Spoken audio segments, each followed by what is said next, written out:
Good morning friends. আজকে সকালে আমরা চলে এসেছি আগ্রা ফোর্ট বা রেড ফোর্টে। আগ্রা ফোর্ট একটা ঐতিহাসিক ফোর্ট, যমুনা নদীর তীরে 94 একর জমির উপর বানানো হয়। ইনার সাইডটা ব্রিক দিয়ে তৈরি এবং আউটার সাইডে স্যান্ডস্টোন দিয়ে তৈরি। এই গেটটাতে দুটো সিকিউরিটি লেভেল ছিল। একটা হচ্ছে এই যে দুই দিকে চেন দেওয়া কাঠের দরজা দেখছেন, এটা হলো ড্র ব্রিজ। কোনো শত্রু আক্রমণ করলে এই ড্র ব্রিজ তুলে নেওয়া হতো। দরজাটার নিচে ছিল জলের একটা ক্যানেল মতো, যেখানে কুমির ছাড়া থাকতো। সেই ক্যানেলটা পুরো ফোর্টের চারপাশ জুড়েই ছিল এবং ভিতরে এন্টার করে অন্য সিকিউরিটি ছিল দুটো স্টোন এলিফ্যান্টস, সেটাকে হাতি পোল বলা হতো। শত্রু সেখানে প্রবেশ করলে হাতিগুলো পায়ে পিষে মেরে দিত। সব গেটগুলো প্রায় একই ম্যানারে বানানো ছিল। এছাড়া ফোর্টের উপরের দিকের ছাদগুলোতে প্রচুর সৈন্য মোতায়েন থাকতো।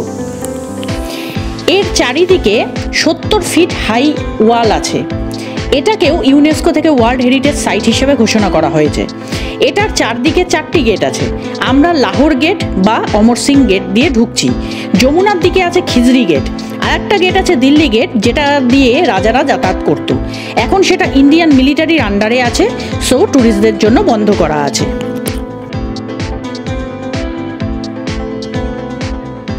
বন্ধুরা, আগ্রা ফোর্টের এন্ট্রি ফি হচ্ছে 50 টাকা করে মাথা পিছু।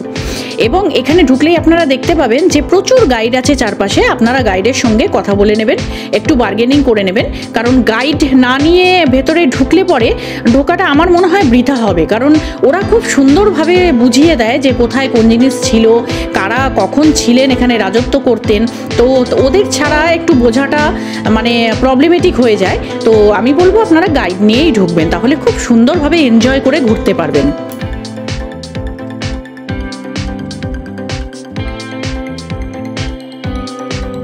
এই যে দুটো বড় ওয়ালের মাঝখানে যে র্যাম্পের মতো রাস্তাটা দেখছেন, এটা সাধারণ রাস্তা ছিল না।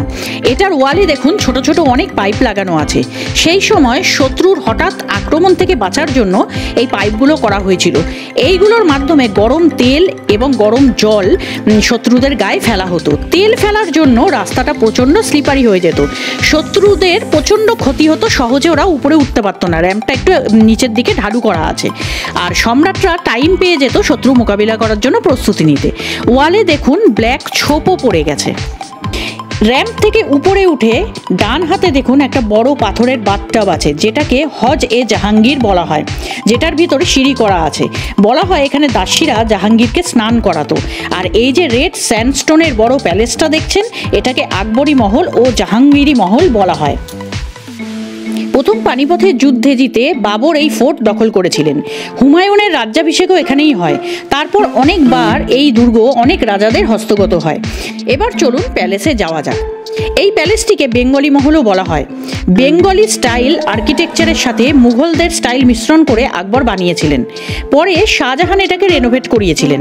বলা হয় এই প্যালেসের আন্ডারগ্রাউন্ডে কিছু অ্যাপার্টমেন্টস আছে।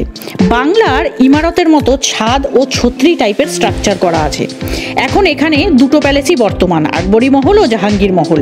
পরে এটার উত্তর ভাগে শাহজাহান নিজের পছন্দের সাদা মার্বেল পাথরের প্যালেস বানিয়েছিলেন। বেঙ্গলি বুর্জ ও জাহাঙ্গীরি মহলের মাঝখানে চারিদিকে চেম্বার ও সুইটস দিয়ে ঘেরা মাঝখানে যে উঠান মতো, এটা আকবরী মহল। তখন রয়্যাল মহিলাদের থাকার জন্য এটা বানানো হয়েছিল। এখানে হারেমের মহিলাদের জন্য পুরো পর্দাতে ঢাকা থাকতো। আকবরী মহল থেকে আরেকটু ভিতরের দিকে ঢুকলেই আসে জাহাঙ্গীরি মহল। এই বিল্ডিংটা অবধি রেড স্যান্ডস্টোন দিয়ে বানানো, কিন্তু শাহজাহান পরে এটাকে হোয়াইট প্লাস্টার দিয়ে ঢেকে দেন। এই বিল্ডিংয়ের ওয়ালগুলো 40 ইঞ্চি মোটা, যেটা এখনকার দিনে ভাবাই যায় না। ওয়ালের ভেতরে পুরো ফাঁপা। আর ছাদের উপর থেকে চ্যানেল করা আছে। গরমের দিনে চ্যানেলের মাধ্যমে ঠান্ডা জল প্রবেশ করানো হতো যাতে রুম ঠান্ডা থাকে, এবং শীতের দিনে গরম জল প্রবেশ করানো হতো যাতে রুম গরম থাকে। বলা হয় এই মহলে রাজপুত রানীরা থাকতেন এবং জাহাঙ্গীরের ওয়াইফ এবং শাহজাহানের মা জগৎ গোসাইনিও এখানে থাকতেন। এই প্যালেসের একটা ওয়ালের কাছে মুখ এনে কথা বললে অন্য ওয়ালে কান পেতে সেই কথা শোনা যায় টেলিফোনের মতো। এই জন্যই হয়তো প্রবাদ ছিল দেওয়ালেরও কান আছে।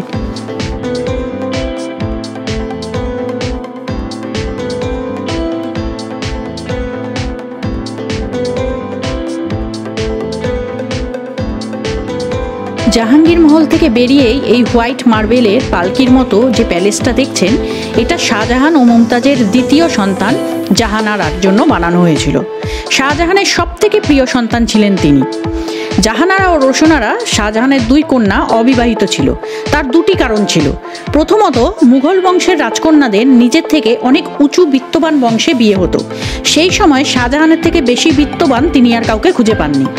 দ্বিতীয়ত, আকবরের আমলে তাদের এক জামাই সিংহাসন দখল করার জন্য অনেক অসুবিধার সৃষ্টি করেছিল।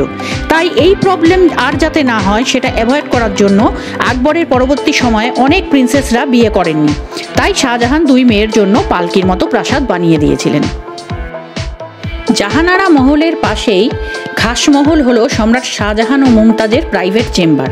খাসমহলের সামনের দিকে এই যে পুরো উঠানের মতো করা আছে, সেখানে দেখুন একটা জলের ট্যাঙ্ক আছে। তার পাশে একটি ফাউন্টেন ছিল।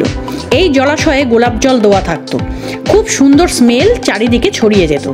ফাউন্টেনের সামনের দিকে বড় গার্ডেনটি হলো আঙ্গুরি বাগ, যেখানে সেই সময় আঙুর চাষ করা হতো এবং সেই আঙুর থেকে ওয়াইন বানানো হতো। এবার চলুন খাসমহলের ভেতরে এন্টার করব।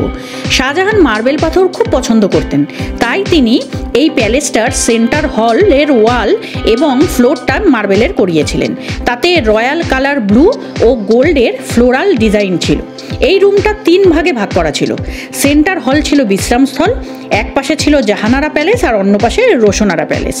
আর কক্ষটির যেদিকে যমুনা নদী সেখানে একটি বারান্দা ছিল। বারান্দার মধ্যে শাহজাহান মুমতাজ বসে যমুনা নদী দেখতেন।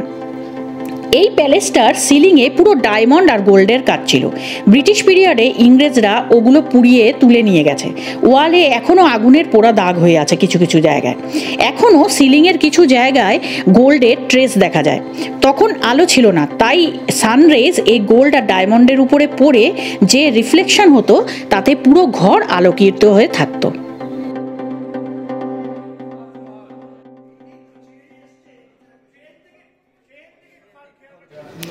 এখন আমরা আসলাম দিওয়ানে খাসে। এখানে মন্ত্রী সভাসদ নিয়ে আলোচনা সভা বসত। এখানে কোনো দোষীদের সাজাও ঘোষণা করা হতো। এর সামনে যে চাতালটা আছে তার এক পাশে যমুনা নদীর দিকটায় বাউন্ডারি ওয়াল দেখা যাচ্ছে, সেখানে সৈন্যরা পাহারা দিত। এখান থেকে তাজমহল দেখা যায়। আর দেখুন কালো কোষ্টি পাথরের যে বসার বেদিটা আছে, এটা ছিল সম্রাট জাহাঙ্গীরের। খুব দামি পাথর, সহজে ভাঙে না। কিন্তু ব্রিটিশরা একবার যমুনা নদীর পাড় থেকে কামান ছুঁড়েছিল ফোর্ট দখল করার জন্য। তখন এই পাথরের বেদিতে ক্র্যাক হয়ে যায়, কিন্তু তারপরেও ভেঙে পড়ে যায়নি।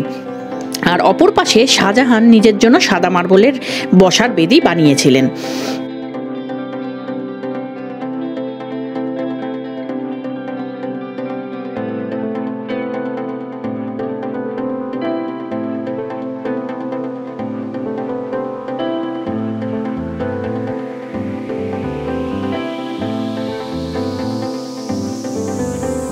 এবার সামনে যে বড় গার্ডেনটা দেখছেন, এখানে সেই সময় রানীদের জন্য মিনা বাজার বসতো। হারেমের রানীদের বাইরে যাওয়ার অনুমতি ছিল না, তাই তারা এখান থেকেই কেনাকাটা করতেন। মাঠটির পাশে যে ঘরগুলো দেখা যাচ্ছে সেটা ছিল সেই সময়কার জেল। যুদ্ধবন্দীদের এখানে কয়েদ করে রাখা হতো। আর দোতলার যে ঘরগুলো দেখছেন, এখানে যুদ্ধে হেরে যাওয়া রাজ্যের মহিলাদের ধরে এনে এই হারেমে রেখে দেওয়া হতো।